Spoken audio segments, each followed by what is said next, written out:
माझे नाव प्रिया आहे. माझ्या लग्नाला 1च वर्ष झाले होते. तेव्हा अचानक माझ्या पतीचा अपघात झाला आणि तो असह्य झाला. माझ्यावर आणि माझ्या नवऱ्यावर अचानक एवढं मोठं संकट कोसळेल हे मला माहीत नव्हते. माझे पती आधीच नीच नोकर होते. तो एका श्रीमंत माणसाकडे काम करायचा. जेव्हा तो असह्य होऊन घरी आला तेव्हा माझ्या सासूने माझ्या नवऱ्याला असे काही करायला सांगितले की माझे मन उद्ध्वस्त झाले. मी नेहमी माझ्या पतीला त्याच्या आईबद्दल सत्य दाखवण्याचा प्रयत्न केला, पण माझ्या पतीने त्याच्या आईच्या बोलण्यावर विश्वास ठेवला नाही. पण नंतर असे काही घडले की माझ्या पतीने स्वतःच त्याच्या आईबद्दल सत्य उघड केले आणि माझ्या पतीने असे काहीतरी केले ज्यामुळे माझ्या सासरच्यांना धक्का बसला. कारण माझा नवरा असहाय्य असूनही मी एक गरीब कुटुंबातील आहे. मी खूप सुंदर होते. जर गरिबांच्या मुली श्रीमंत कुटुंबात जातात तर त्यांना भाग्यवान समजले जाते आणि जर गरिबांच्या मुली गरीब लोकांमध्ये गेली तर लोक त्यांना आनंदी राहण्यासाठी आशीर्वाद देतात आणि त्यांना प्रत्येक परिस्थितीत जगण्यासाठी सोडतात. माझे वडील या जगात नव्हते. तेव्हा मी 7 वर्षांची होते. तेव्हा ते मला या जगातून सोडून गेले होते. मी माझ्या आईची एकुलती एक मुलगी होती. माझी आई एक गरीब स्त्री होती आणि ती कपडे शिवत असे. अशा प्रकारे तिने माझे पालनपोषण करून वाढवले होते आणि आता तिला माझे लग्न करायचे आहे. पण गरीब मुलींचे नाते मिळणे इतके सोपे नसते. शेजारच्या गावातून माझ्यासाठी नाते आले होते. मुलगा मोठ्या बंगल्यात काम करतो असं ऐकले होते. घरात त्याच्या 2 लहान बहिणी आणि आईशिवाय दुसरे कोणीच नव्हते. त्याचं स्वतःचं घरही होतं आणि तो चांगली कमाई करत असे. माझ्यासाठी इतकेच पुरेसे होते की माझ्यासाठी नाते एका अतिशय मेहनती माणसाचे आले आहे. आम्ही गरीब लोकांना आमच्या मुलींचे लग्न अशा कुटुंबात करायचे असते जिथे त्यांचे पती कष्टकरी असतात. बाकी कुटुंबात काहीही झाले तरी चालेल. त्या मुलाची आई आणि 2 बहिणी मला भेटायला आल्या होत्या आणि त्यांनी मला पाहताच मला पसंती दिली. माझ्या आईलाही तो मुलगा आवडला आणि त्यामुळे माझे लग्न माझ्याच शेजारच्या गावात झाले. मला आईला सोडून कुठेही जायचे नव्हते, पण आई म्हणाली की एक दिवस तुला सासरच्या घरी जावेच लागेल. माझी आई आधीच म्हातारी झाली होती आणि आता मी इकडे सासरी आल्यानंतर ती एकटी पडली होती. मला सतत तिची काळजी वाटत होती. माझ्या आईने मला लग्नात थोडा हुंडा दिला कारण तिने कपडे शिवून जमवलेल्या पैशांतून तिच्या मुलीचे लग्न केले होते. मी तिथून निघून माझ्या सासरच्या घरी आले. तेव्हा मला दिसले की माझ्या सासरचे घर खूपच लहान आहे. माझ्या माहेरचे घरही अगदी लहानच होते. तरी माझे पती कष्टाळू आहेत हे माझ्यासाठी पुरेसं होतं. आपल्या कष्टाच्या पैशातून तो हे घरही बसवणार आहे आणि असं असलं तरी माझ्या दोन्ही नणंदांना लग्नानंतर सासरच्या घरी जावं लागणार आहे. जे काही आहे ते फक्त माझे आणि माझ्या पतीचे आहे. माझ्या लग्नाच्या सुरुवातीच्या दिवसात मी माझ्या सासरच्या घरी होते. तेव्हा माझे आयुष्य खूप चांगले चालले होते कारण माझ्या सासूबाई आणि नणंदांचे माझ्यावर खूप प्रेम होते. माझ्या पतीने बंगल्याच्या मालकाकडून पूर्ण आठवड्याची सुट्टी घेतली होती आणि लग्नानंतरचा आठवडा मला खूप चांगला गेला. माझा नवरा चांगला माणूस होता. माझ्यावर खूप प्रेम करत असे. लग्नाच्या रात्री त्याने मला 5,000 रुपये दिले होते. ते 5,000 रुपये मी जपून ठेवले होते. मला ते खर्च करायचे नव्हते कारण पहिल्या रात्रीची भेट ही प्रत्येक मुलीच्या आयुष्यातील सर्वात खास भेट असते. माझ्या सासरच्या घरी लग्न होऊन 1 आठवडा कसा निघून गेला ते कळलंच नाही. पण जसा जसा 1 आठवडा निघून गेला आणि माझा नवरा कामावर जाऊ लागला तसा माझा नवरा गेल्यावर माझ्या सासूचं वागणं बदललं होतं. तिने मला अजून घरचे कोणतेही काम करायला सांगितले नव्हते. तर लग्नाच्या दुसऱ्या दिवशी मी स्वयंपाक करायला स्वयंपाकघरात गेले तेव्हा माझ्या सासूबाई मला म्हणाल्या की तू नववधू आहेस. आमच्या ठिकाणी नवविवाहित वधू लग्नाच्या 1 महिना आधी कोणतेही काम करत नाही. जेव्हा तुझ्या लग्नाला 1 महिना उलटून गेला असेल तेव्हा तू घरातील कामं करशील. शेवटी तू या घरची सून आहेस. या घरातील घरदार तुलाच सांभाळायचे आहे. माझ्या सासूबाईंचे बोलणे ऐकून मला खूप आनंद झाला. त्या दिवशी मला माझ्या सासूबाई खूप आवडल्या. मी स्वतःला भाग्यवान समजू लागले की मला एवढी चांगली सासू मिळाली आहे. पण माझा नवरा त्याच्या कामावर गेला होता आणि मी माझ्या खोलीत आराम करत होते. तेवढ्यात माझ्या सासूबाई माझ्या खोलीत आल्या आणि म्हणाल्या, सुनबाई, माझ्या हातचे जेवण तुला जेवायला खूप दिवस झाले आहेत. आता उठून स्वयंपाकघरात जाऊन जेवण बनव. माझ्या सासूबाईंनी जे सांगितले ते ऐकून मला आश्चर्य वाटले. मला तिच्याकडून अशा प्रकारची अजिबात अपेक्षा नव्हती. माझ्या लग्नाला 1 आठवडाच झाला होता. तर लग्नानंतर 1 महिना मी घरातील कोणतेही काम करू नको असे त्यांनीच सांगितले होते. सध्या मी स्वयंपाकघरात अन्न शिजवण्यासाठी गेले होते. स्वयंपाक करून मोकळी होताच माझ्या सासूबाई म्हणाल्या, जरा माझे पाय दाब. मी सासूबाईंचे पाय दाबायला बसले.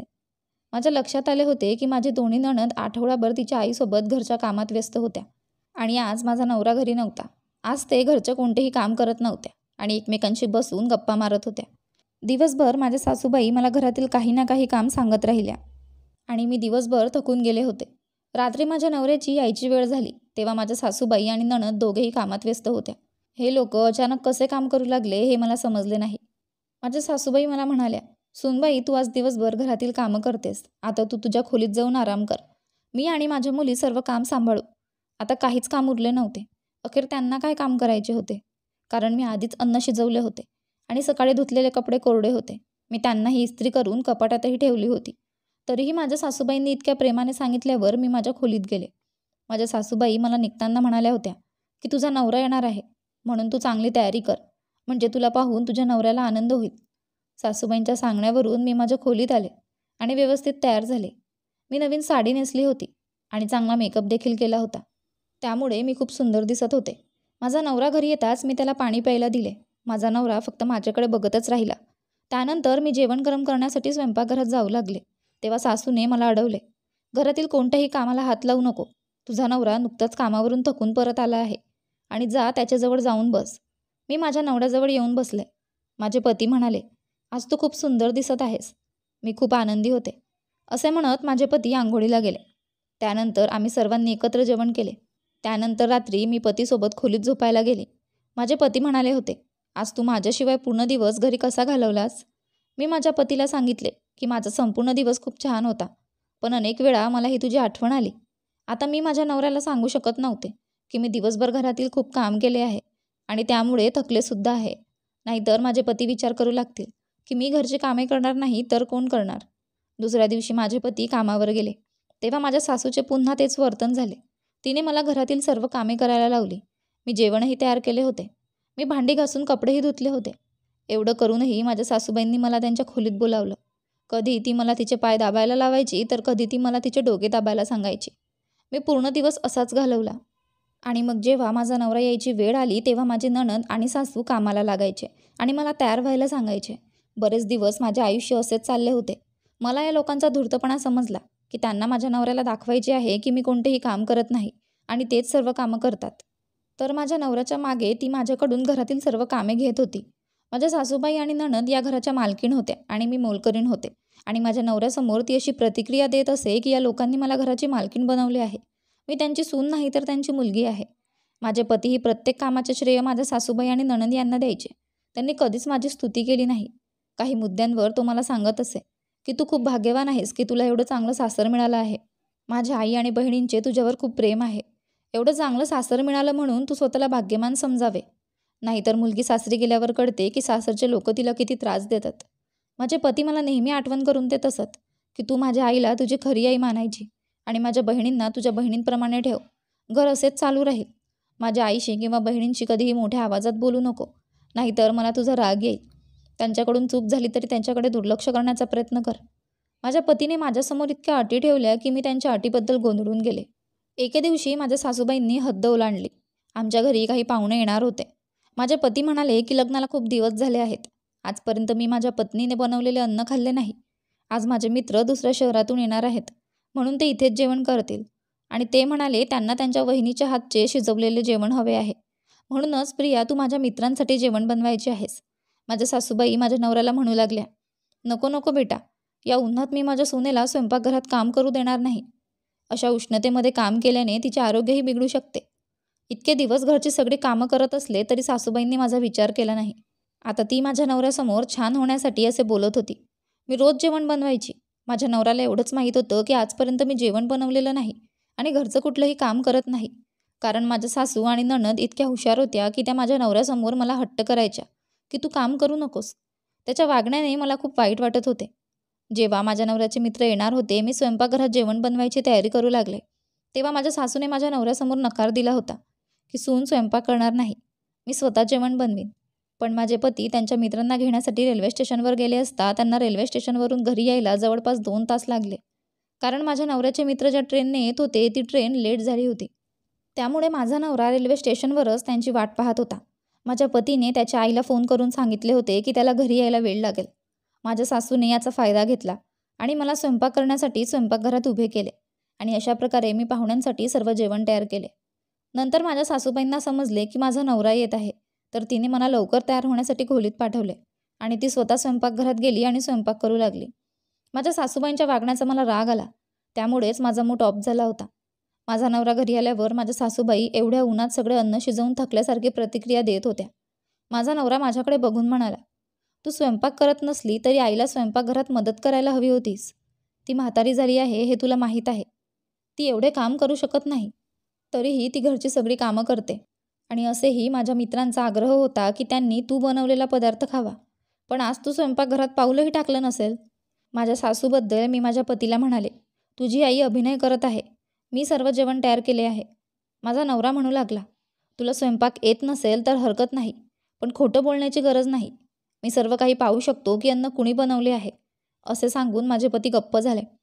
मी काहीतरी बोलणार होते, पण त्याने मला गप्प राहण्याचा इशारा केला, कारण घरात त्याचे मित्र उपस्थित होते आणि त्याला कोणत्याही प्रकारचा वाद नको होता. माझे हृदय तुटले होते. माझ्या नवऱ्याच्या मित्रांशी मी नीट बोललेही नाही. तेव्हा माझा नवरा मूड खराब करून शांतपणे झोपून गेला आणि हे सगळं मी मूकपणे सहन करत होते. मी कोणालाच काही बोलू शकत नव्हते, कारण मला समजले की माझे सासू आणि नणंद खूप हुशार आहेत आणि माझ्या नवऱ्यासमोर सरळ राहण्याचा प्रयत्न करतात. माझे आयुष्य असेच चालले होते, जेव्हा एके दिवशी माझ्या आयुष्यात संकटांचा डोंगर कोसळला, ज्याने माझे आयुष्य हादरले. माझा नवरा जिथे काम करतो तिथून मला फोन आला आणि मला हॉस्पिटलमध्ये येण्यास सांगितले, कारण माझ्या पतीचा अपघात झाला होता. हे मी माझ्या सासूबाईंना सांगितल्यावर त्या माझ्यासोबत दवाखान्यात आल्या. त्या दवाखान्यात जाताच माझ्या नवऱ्याची अवस्था पाहून मी डसाडसा रडायला लागले. माझे पती त्यांच्या मालकिणीचे काही सामान घेण्यासाठी बाजारात जात असताना एका भरधाव कारने माझ्या पतीला चिरडले. त्यामुळे माझे पती दोन्ही पायांनी असहाय्य झाले होते. मी हॉस्पिटलमध्ये पोहोचले तेव्हा माझ्या पतीचे ऑपरेशन चालू होते. माझ्या पतीच्या उपचाराचा संपूर्ण खर्च मालक उचलत होता, ज्यांच्या बंगल्यात माझे पती नोकर म्हणून काम करायचे. माझे पती ऑपरेशन रूममधून बाहेर आले तेव्हा त्यांना पाहून मी खूप रडले. मालक आमचे सांत्वन करत असताना माझ्या सासूबाईही रडत होत्या. मालक सांगत होते की नकुलचा जीव वाचला हीच चांगली गोष्ट आहे. दोन्ही पायांनी असहाय्य होऊनही तो जिवंत आहे. आजूबाजूच्या लोकांनी त्याला वेळीच रुग्णालयात नेले नसते तर त्याचा जीव धोक्यात आला असता. पण माझा नवरा दोन्ही पायांनी असहाय्य झाला हे आमच्यासाठी मोठ्या दुःखापेक्षा कमी नव्हते. आता त्याला चालता येणार नाही. माझे पती बरेच दिवस हॉस्पिटलमध्ये असेच पडून राहिले. जेव्हा माझ्या पतीला कळले की त्याला आता चालता येत नाही, तेव्हा तो खूप रडला, कारण माझे पती आता कोणतेही काम करण्यास योग्य नव्हते. 15 दिवसांनी माझे पती घरी आले तेव्हा आम्ही त्याला आधार दिला आणि खोलीत नेले आणि मग तो बेडवर झोपायला गेला. माझा पती आता अंथरुणावरच असायचा. किंवा काही काम करण्यासाठी उठले तर मालकाने माझ्या पतीसाठी व्हीलचेअर आणली होती, ज्यावर माझे पती बसून बाहेर यायचे. असेच 3 महिने निघून गेले. माझ्या पतीच्या मालकाने त्याला आतापर्यंत खूप पैसे दिले होते आणि त्याच्यावर उपचारही करत होते. माझ्या पतीचे उपचार आता थांबले होते. एके दिवशी मालक आमच्या घरी आला आणि हात जोडून माझ्या नवऱ्याला म्हणाला, नकुल बघ, मला तुझी अडचण चांगली समजते, पण मी काय सांगू, आजकाल माझ्या व्यवसायाचे मोठे नुकसान होत आहे. मी खूप काळजीत आहे. तुझा अपघात झाल्यापासून मी तुझ्यावर खूप पैसे खर्च केले आहेत. मी तुझ्यावर उपचार केले आहेत आणि दर आठवड्याला तुझ्या कुटुंबाला खूप मोठी रक्कम देत आहे. मी तुझ्यासाठी माझ्याकडून शक्य तितके सर्व काही केले. तू आमच्यासोबत खूप दिवसांपासून काम करत आहे आणि तू आमच्या घरचा जुना नोकरही आहे. म्हणूनच मी तुझ्यावर उपचार करण्यात कोणतीही कसर सोडली नाही. मी जेवढे पैसे खर्च केले तेवढे पैसे खर्च केले, पण आता मी तुझ्यासाठी काहीही करू शकत नाही. म्हणूनच मला माफ कर. मी आता तुला पैसे देऊ शकत नाही, कारण आता मला माहीत आहे की तू माझ्या घरी काम करण्यास येणार नाही आणि कोणतेही काम करणार नाहीस. तरीही मी तुला शेवटच्या वेळी हे 20,000 देत आहे. याशिवाय माझ्याकडून कोणत्याही अपेक्षा ठेवू नको. मालकाचे बोलणे ऐकून माझ्या नवऱ्याच्या डोळ्यात पाणी आले. तो म्हणाला, मालक, मी हतबल झालोय हे तुम्हाला माहीत आहे. तुम्ही माझी अडचण समजून घ्या. तुम्ही श्रीमंत माणूस आहात. तुम्ही माझ्या मासिक पगाराचा निम्मा पगार दर महिन्याला दिला तर माझे घर सुरळीत चालेल, आणि तुम्ही हात रोखलेस तर मला कोण समजून घेणार. अशा प्रकारे माझे कुटुंब उपाशी राहील. माझी अवस्था अशी झाली आहे की मी कोणतेही काम करू शकत नाही. तुमच्याशिवाय माझा कोणताच आधार नाही. मालकाने माझ्या नवऱ्याच्या हातावर 20,000 रुपये ठेवले आणि म्हणाले, माझ्या घरात न जाणे किती नोकर आहेत, ड्रायव्हर आहेत, कपडे धुणारे लोक आहेत, आचारी आहेत आणि आजच्या जमान्यात सगळेच अडचणीत आहेत. अशा अवस्थेत मी सगळ्यांचे प्रश्न समजून घेत राहिलो तर माझे घर कसे चालवणार. प्रत्येकाच्या समस्या समजून घेण्याचा ठेका मी घेतलेला नाही. मी फक्त थोड्या पैशांची मदत करू शकतो. आता मी तुला आयुष्यभर तर पैसे देऊ शकत नाही, जेव्हा तू माझ्यासाठी कोणतेही काम करण्यास सक्षम नाहीस. एवढे बोलून मालक हात जोडून उठला आणि आमच्या घरातून निघून गेला. आम्ही सगळे खूप अस्वस्थ होतो. त्या दिवशी माझा नवरा मोठ्याने रडला. माझे पती आता घर कसे चालेल असे विचारात होते. मी माझ्या नवऱ्याला दिलासा दिला, काळजी करू नका, सर्व काही ठीक होईल. असेच दिवस जात होते. आमच्या घरातील रेशन संपायला लागले. तेव्हा सासूबाई मला शांतपणे म्हणाल्या, सून बघ, तुला घरची परिस्थिती माहीत आहे. आपल्याकडे पैसे आणि खाद्यपदार्थही संपले आहेत आणि ही अडचण तुझ्याशिवाय इतर कोणीही समजू शकत नाही. म्हणूनच मी तुला सांगू इच्छिते की तू तुझ्या आईच्या घरी जा आणि तुझ्या आईकडून काही पैसे उसने घे. माझ्या सासूबाईंनी जे सांगितले ते ऐकून मला आश्चर्य वाटले. मी तिला म्हणाले, आई, माझी आई किती आजारी आहे आणि म्हातारी आहे हे तुम्हाला माहीत आहे. ती शिवणकाम करून आपला उदरनिर्वाह करते. मी तिच्याकडून पैसे कसे मागू शकते? माझ्या सासूबाई म्हणू लागल्या, तू असं नाही केलंस तर आम्ही उपाशी मरू. आणि तुला माहिती आहे की तुझा नवरा सध्या आजारी आहे. त्यालाही खाण्याची गरज आहे. मी माझ्या सासूबाईंच्या बोलण्याने प्रभावित होऊन माझ्या वृद्ध आईकडे पैसे मागायला गेले. जेव्हा मी माझ्या आईला माझी समस्या सांगितली तेव्हा ती देखील खूप दुःखी झाली. म्हणूनच तिने मला रुपये 8,000 दिले, जे तिने तिच्या कष्टाने कमावले होते. ते पैसे घेऊन मी घरी आले. घरी पोहोचताच सासूबाईंनी माझ्या हातातील पैसे हिसकावून घेतले आणि ती म्हणाली, हे पैसे मला दे. असं असलं तरी घरचा सर्व खर्च मलाच सांभाळावा लागतो. माझ्या सासूबाईंनी सर्व पैसे स्वतःकडे ठेवले होते. आताही मी घरातील सर्व कामे करायचे आणि माझे पती जेवढे वेळ घरचे कामं करायचे तोपर्यंत झोपायचे. असेच काही दिवस गेले आणि ते पैसेही संपले. जेव्हा माझ्या सासूने माझ्या आईकडून मला पुन्हा पैसे आणण्यास सांगितले तेव्हा मी माझ्या सासूबाईंना स्पष्टपणे नकार दिला की मी माझ्या माहेरच्या घरी जाणार नाही. माझ्या सासूबाई माझ्यासमोर रडण्याचे नाटक करू लागले आणि म्हणाल्या, मला सर्वात जास्त काळजी माझ्या मुलाची आहे. जर त्याला वेळेवर जेवण दिले नाही तर तो आणखी आजारी पडेल. तो बिचारा आधीच अपघातामुळे पायाने हतबल झाला आहे आणि आता माझ्या मुलानेही उपाशी मरावे अशी तुझी इच्छा आहे? मला पण माझ्या नवऱ्याची खूप काळजी वाटत होती. मग मला आमच्या लग्नाच्या पहिल्या रात्री माझ्या पतीने माझ्यासमोर दिलेले पैसे आठवले. ते 5,000 रुपये मी माझ्या सासूला दिले होते.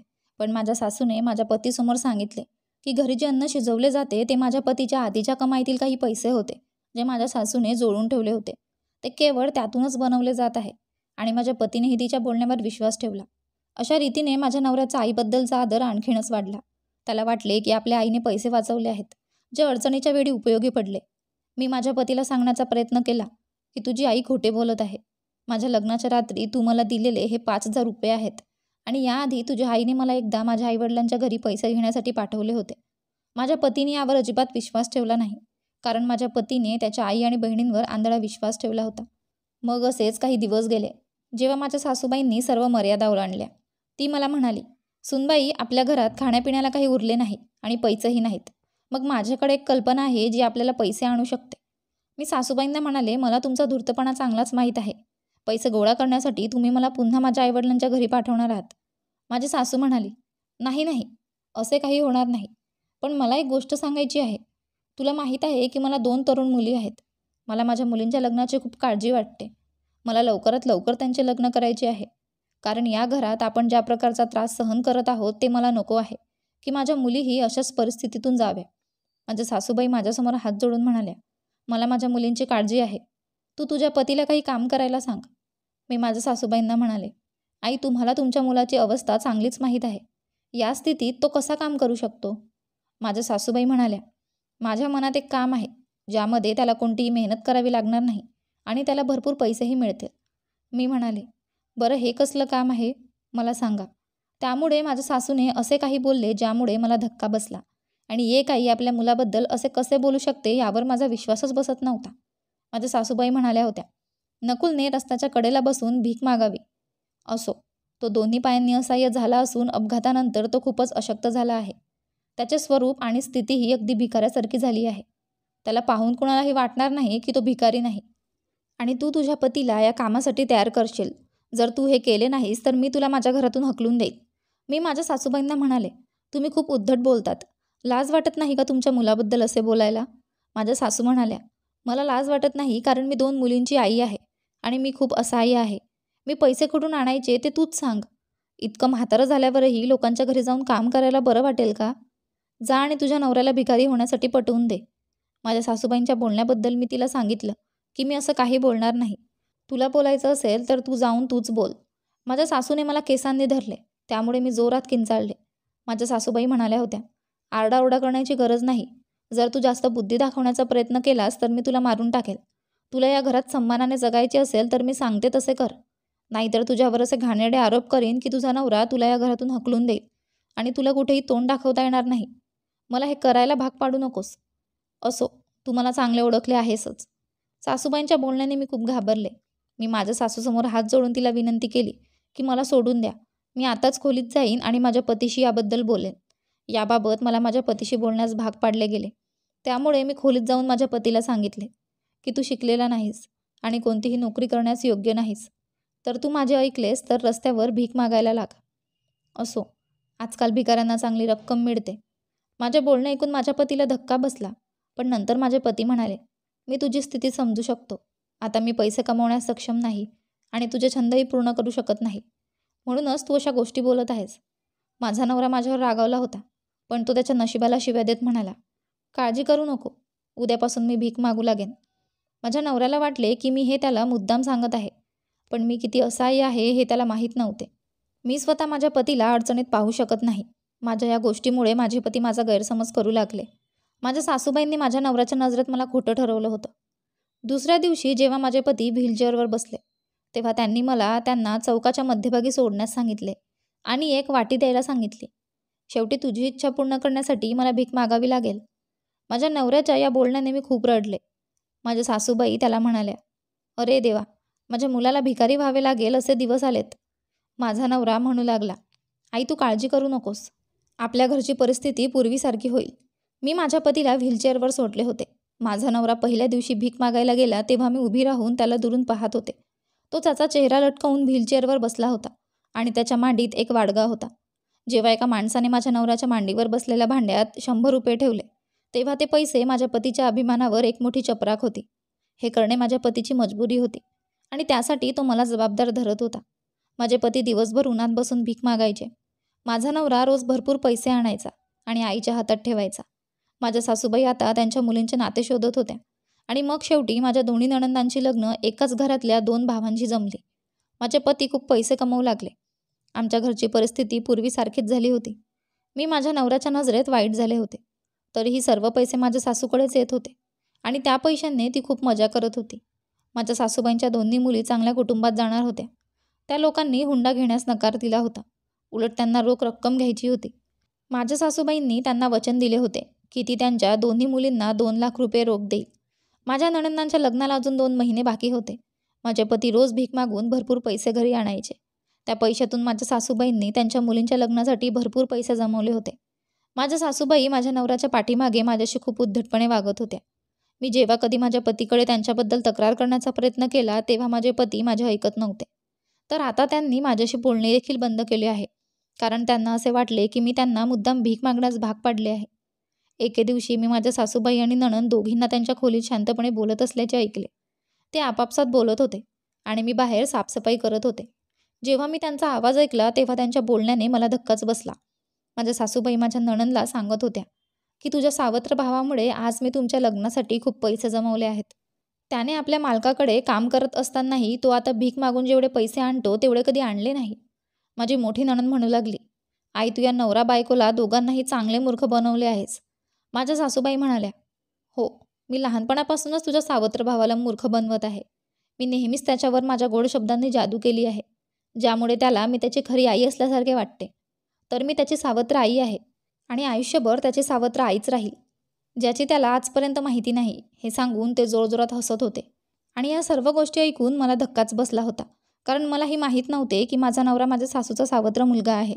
तर मलाही तेच वाटत होते की तो खरा मुलगा आहे.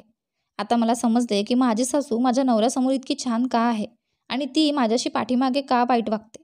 याचा अर्थ असा होता की माझा नवरा तिचा सावत्र मुलगा होता आणि तिने त्याला पैसे कमावण्याचे मशीन बनवले होते. मी ठरवलं होतं की माझा नवरा घरी आल्यावर त्याला हे नक्की सांगेल. रात्री माझा नवरा घरी आल्यावर मी त्याच्याशी बोलण्याचा प्रयत्न केला, पण माझा नवरा रागावला होता आणि त्याला माझ्याशी बोलायचे नव्हते. तरीही मी जबरदस्तीने माझ्या पतीला त्याच्या आई आणि बहिणीने सांगितलेल्या गोष्टी सांगितल्या. मला माहीत होते की माझे पती माझ्या बोलण्यावर विश्वास ठेवणार नाहीत आणि तेच घडले. माझ्या पतीने माझ्या चेहऱ्यावर जोरात थप्पड मारली आणि म्हणाले की मला माहीत नव्हते की तू इतकी खाली वाकू शकतेस. आता तू माझ्या आईवर असा आधारभूत आरोप लावशील. मला तुझ्याकडून ही अपेक्षा नव्हती. मला तुला आत्ताच घराबाहेर काढायचे आहे, पण तू माझी पत्नी आहेस म्हणून मी तुला घराबाहेर घालवू शकत नाही आणि अशा परिस्थितीत मी तुला घराबाहेर काढले तर लोक काय म्हणतील. माझ्या नवऱ्याचे बोलणे ऐकून मी खूप रडले. मी माझ्या नवऱ्याला म्हणाले, तुम्ही मला घरातून हकलून देऊ नका. मी स्वतः तुमचे घर सोडत आहे, कारण मी आता इथे राहू शकत नाही. माझे लग्न झाल्यापासून तुझी आई आणि बहिणी माझ्याशी किती गैरवर्तन करतात हे तुला माहीत नाही. मला घरची सगळी कामे करायला सांगतात आणि तुझ्यासमोर ते असे वागतात जणू त्यांनी सर्व कामे केली आहेत. आणि तुझ्या आईनेच मला तुझ्याकडे जाऊन तुला भीक मागायला सांगायला भाग पाडले. मला माझ्या नवऱ्याला रस्त्यावर जाऊन भीक मागायला सांगण्यात रस नाही. माझ्या या गोष्टीचा माझ्या पतीला राग आला आणि तो म्हणाला की तुला माझे घर सोडायचे असेल तर तू जाऊ शकते. माझ्या आईवर वाईट आरोप करणारी आणि ती माझी सावत्र आई आहे असे सांगणारी बाई मी घरात खपवून घेणार नाही. माझे पती म्हणू लागले, माझ्या आईसारखी आई कुठेच असू शकत नाही. मी तुला माझ्या आई आणि बहिणींसाठी सोडू शकतो, पण त्यांना कधीच नाही. तसेच मी त्यांच्याबद्दल वाईट शब्द कधीही सहन करू शकत नाही. मी माझे सर्व सामान बांधले आणि कोणाचेही न ऐकता आईकडे आले. आईकडे राहून आठवडा उलटून गेला होता. मला माझ्या नवऱ्याची खूप आठवण यायची. माझ्या नणंदांच्या लग्नाला 15 दिवस बाकी होते. मी असले की नसले आणि कोणाला काही फरक पडत नव्हता. सर्व काही ठीक व्हावे आणि माझे सासू आणि नणंदांचे खरे रूप माझ्या नवऱ्याला कळावे एवढीच मी देवाकडे प्रार्थना करायचे. आणि मग तेच झाले. एके दिवशी व्हीलचेअरवर बसलेला माझा नवरा माझ्या आईवडिलांच्या घरी आला आणि म्हणाला, प्रिया मला माफ कर.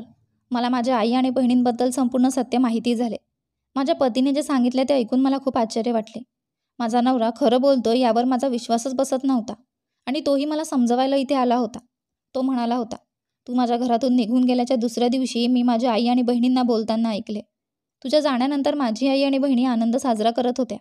मी त्यांचा सावत्र मुलगा असल्याचे माझ्या आई आणि बहिणींनी एका संवादात सांगितले होते. माझ्या जन्मानंतर माझी खरी आई मला या जगातून सोडून गेली. मी 1 महिन्याचा असताना माझ्या वडिलांनी दुसरं लग्न केलं. तेव्हा माझ्या 2 बहिणी झाल्या. त्यानंतर माझे वडीलही हे जग सोडून गेले. ही बाई माझी खरी आई आहे असे मला वाटले होते. या महिलेचा आणि तिच्या मुलींचा आधार व्हावा म्हणून तिने आयुष्यभर मला प्रेमाने वाढवले की मी त्यांच्यासाठी पैसे कमावू शकतो आणि त्यावर ते त्यांचे जीवन आरामात जगू शकतात. जेव्हा हे लोक आपापसात असे बोलत होते तेव्हा मला सत्य समजले आणि मी शांतपणे त्यांचे बोलणे मागून ऐकत होतो. तू घर सोडलेस याचा माझ्या आईला खूप आनंद झाला. मधला काटा या घरातील निघून जावा एवढंच ती आपल्या मुलींना सांगत होती. आता जे काही पैसे नकुल कमावेल ते फक्त माझे आणि माझ्या मुलींचे असतील. यात त्याच्या पत्नीचा कोणताही अधिकार राहणार नाही. आज आपली मेहनत रंगली आहे कारण तिच्या लग्नापासून आपण तिला खूप त्रास दिला. आता ती आपल्याला खूप कंटाळली होती आणि म्हणून ती स्वतः घर सोडून गेली. आपण नकुलचा विश्वास चांगला जिंकला आहे. तो आपल्या पत्नीला कधीही घरी आणणार नाही. त्या लोकांचे म्हणणे ऐकून माझे रक्त उकळले आणि संभाषणात त्यांनी असेही सांगितले की प्रत्येक वेळी आपण प्रियाला टार्गेट केले आणि तिच्या पतीच्या नजरेत ती पूर्णपणे चुकीची सिद्ध झाली. माझ्यासमोर संपूर्ण सत्य बाहेर आले होते. आता मला त्या लोकांचे बोलणे सहन होत नव्हते. म्हणूनच मी त्यांचे ऐकूनही त्यांच्याकडे दुर्लक्ष केले आणि तुझी माफी मागायला आलो. माझ्याबरोबर घरी चल. मी तुला वचन देतो की मी तुला खूप आनंदी ठेवेल आणि माझ्या आई बहिणींनाही नक्कीच धडा शिकवेल. माझे पती म्हणाले, मला साथ दे जेणेकरून आपल्या दोघांचे जीवन सुसह्य होईल. मी माझ्या पतीसह सासरच्या घरी परतली होती. माझ्या पतीने मला सांगितले की तू जशी वागत होती तशीच वाग. या लोकांसमोर उघड करू नकोस की मला त्यांचे सत्य कळले आहे. नवऱ्याच्या सूचनेनुसार मी गप्प राहिले. मला बघून माझे सासू आणि नणंद घाबरले आणि मग माझ्या नणंदांच्या लग्नाचा दिवस पण आला होता. ज्या दिवशी माझ्या नणंदांच्या लग्नाची मिरवणूक आली होती तेव्हा माझा नवरा अचानक कुठेतरी गायब झाला होता आणि लग्नाची मिरवणूक आली तेव्हा माझा नवरा भिकाऱ्यासारखा गेटअप करून आला होता. हातात वाडगा घेऊन आला आणि लग्नाच्या मिरवणुकीचे स्वागत करू लागला. हे पाहून लग्नाच्या मिरवणुकीतील सर्व लोक आश्चर्यचकित झाले. माझ्या सासूबाईही माझ्या नवऱ्याकडे मोठ्या आश्चर्याने बघत होत्या. माझ्या पतीने आपल्या बहिणींच्या भावी पतीकडून भीक मागण्यासाठी वाटी पुढे केली आणि म्हणाला, मला भिक्षा द्या. मी हे पैसे माझ्या आईला देईन जेणेकरून ती माझे पैसे सुरक्षितपणे ठेवू शकेल. नंतर हे पैसे तुमच्याकडेच परत येतील कारण मी जे पैसे कमावतो ते माझी आई माझ्या बहिणींच्या लग्नासाठी ठेवते आणि आता माझ्या बहिणींशी लग्न करण्यासाठी नंतर तुम्हाला हेच पैसे रोख स्वरूपात हुंडा म्हणून दिले जातील. माझ्या नवऱ्याचे बोलणे ऐकून तिथे उभे असलेले सर्व लोक आश्चर्यचकित झाले. तर माझ्या सासूबाई माझ्या नवऱ्याकडे डोळे विस्पारून पाहत होत्या. तो काय बोलतोय असा तिला प्रश्न पडला. दोन्ही मुलं त्यांच्या आईला म्हणू लागले, आई तू आमचं नातं कशा घरात केलं आहेस? या मुलींचा भाऊ भिकारी आहे का? त्यामुळे तेथे असलेल्या काही लोकांनी होय तो भिकारी आहे असे सांगण्यास सुरुवात केली. तेव्हा दोन्ही मुलांनी हे ऐकले तेव्हा त्यांनी सांगितले की ते भिकाराच्या घरात लग्न करणार नाहीत. जेव्हा भाऊ भिकारी आहे आणि भीक मागून घर चालवतो तेव्हा बहिणी कशा असतील? हे लोक आपल्या दर्जाचे नाहीत. अशा प्रकारे लग्नाच्या वरातीत आलेल्या सगळ्यांनी माझ्या सासूबाईंचा खूप अपमान केला. मुलाची आई म्हणाली होती, बहीण तुझ्या मुलींना तुझ्याकडेच ठेव. चांगल्या घरातील मुलींना आपण आपल्या घरची सून बनवणार आहोत असे आम्हाला वाटले, पण या घरातील लोक तर भिकारी आहेत हे आम्हाला फारसे माहीत नव्हते. आम्ही आमच्या मुलांचे लग्न तुमच्या ठिकाणी करू शकत नाही. हे ऐकून माझा नवरा माझ्याकडे पाहून हसायला लागला आणि अशा प्रकारे माझ्या दोन्ही नणंदांच्या लग्नाच्या मिरवणुका परत गेल्या. माझ्या सासूबाई डसाडसा रडत होत्या तर माझ्या नंदांचीही तीच अवस्था होती. त्यांना वाटले की त्या एका चांगल्या कुटुंबात सून म्हणून जाणार आहेत, पण माझ्या नवऱ्याने सगळा खेळच बदलून टाकला. माझ्या पतीने सावत्र आईच्या कपाटातून सर्व पैसे काढून शांतपणे बॅगेत ठेवले होते, ज्याबद्दल माझ्या सासूबाईंना काहीच माहीत नव्हते. तर माझ्यासोबत माझ्या पतीनेही त्यांचे सामान बांधले होते. माझ्या पतीला संपूर्ण सत्य कळाले आहे हे माझ्या सासूबाईंना समजले होते. ती माझ्या नवऱ्याची माफी मागत होती. मला माफ कर, आणि तुझ्या बहिणींचे लग्न लावून दे. आज त्यांची लग्नाची मिरवणूक परतली आहे. लग्नातील पाहुण्यांना पटवून त्यांना परत आणावे लागेल. जर असे झाले नाही तर तुझ्या बहिणींचा खूप अपमान होईल आणि कोणीही त्यांच्याशी लग्न करणार नाही. माझे पती म्हणू लागले, आणि तुझ्यामुळे मला आयुष्यभर अपमान सहन करावा लागत आहे. तुझ्यासाठी मी कधी नोकर तर कधी भिकारी झालो आहे. आता मी तुमच्यासाठी काहीही करू शकत नाही. मला माहीत नव्हते की तू माझी सावत्र आई आहेस आणि आयुष्यभर तू याचा बदला घेतलास. जरी तू मला तुझा सावत्र मुलगा मानलास तरी मी तुझ्यावर माझी खरी आई म्हणून प्रेम केले. आणि या 2 बहिणी माझ्या वडिलांच्या होत्या. या लोकांनी तरी माझ्याशी असं केले नसते. दोघी नणंद आपल्या भावाला डोळे वटारून ऐकत होत्या. माझे पती म्हणाले, तू माझ्या पत्नीचेही खूप वाईट केले आहेस. माझ्या बायकोच्या काही बोलण्यावर मला कधीच विश्वास बसला नाही. पण जेव्हा मी तुझे शब्द माझ्या कानाने ऐकले तेव्हा माझी खात्री पटली की माझी बायको खरी आहे आणि तू खोटी आहेस. मी तुझे हे घर सोडत आहे. तू मला नेहमीच आपला सावत्र मुलगा मानत होतीस. म्हणूनच आता तुझा सावत्र मुलगा तुझा कोणी वाटत नाही. एवढं बोलून नवरा माझा हात धरून घराबाहेर पडला. पण माझी सासू पुन्हा पुन्हा आम्हाला थांबवत होती. माझ्या पतीने तिला माफ केले नाही आणि तिला तिच्या अवस्थेत सोडून घर सोडले. माझ्या पतीकडे खूप पैसे होते म्हणून माझ्या पतीने मला माझ्या माहेरच्या घरी आणले, जिथे माझी आई एकटी राहत होती. आम्ही दोघे माझ्या आईच्या घरी राहतो. माझे पती यापुढे भीक मागत नाहीत, तर माझ्या पतीने माझ्या आईच्या एका मजली घरात 3 मजली घर बांधले आहे, जे त्याने आपल्या सावत्र आईच्या कपाटातून काढलेल्या पैशांनी बांधले होते. अशा प्रकारे प्रत्येक मजल्यावर एक खोली सहज उपलब्ध झाली आणि आम्ही त्या खोली भाड्याने दिल्या. आम्ही माझ्या आईच्या घरी शांततापूर्ण जीवन जगत आहोत. दोन्ही खोल्यांमध्ये भाडेकरू राहतात आणि आम्हाला दर महिन्याला इतके पैसे मिळतात की आम्ही दोघे पती पत्नी आरामात राहू शकतो. माझी आई अजूनही शिवणकाम करून आपला उदरनिर्वाह करते. पण आम्ही एकत्र राहतो तेव्हा एकत्र खातो आणि पितो. माझ्या पतीने त्याच्या सावत्र आई आणि बहिणीकडे कधीच मागे वळून पाहिले नाही. आम्ही त्यांना विसरून आमचे भावी आयुष्य सुरू करत आहोत, कारण आता मी आई होणार आहे. तुम्हाला ही कथा कशी वाटली कमेंट करून नक्की सांगा. तुम्हाला व्हिडिओ आवडला असेल तर व्हिडिओला लाईक करा. चॅनलवर नवीन असाल तर चॅनलला सबस्क्राईब करा. आणि हो, नोटिफिकेशन बेल दाबा, जेणेकरून पुढील व्हिडिओची अपडेट तुमच्यापर्यंत सर्वात आधी पोहोचेल. धन्यवाद.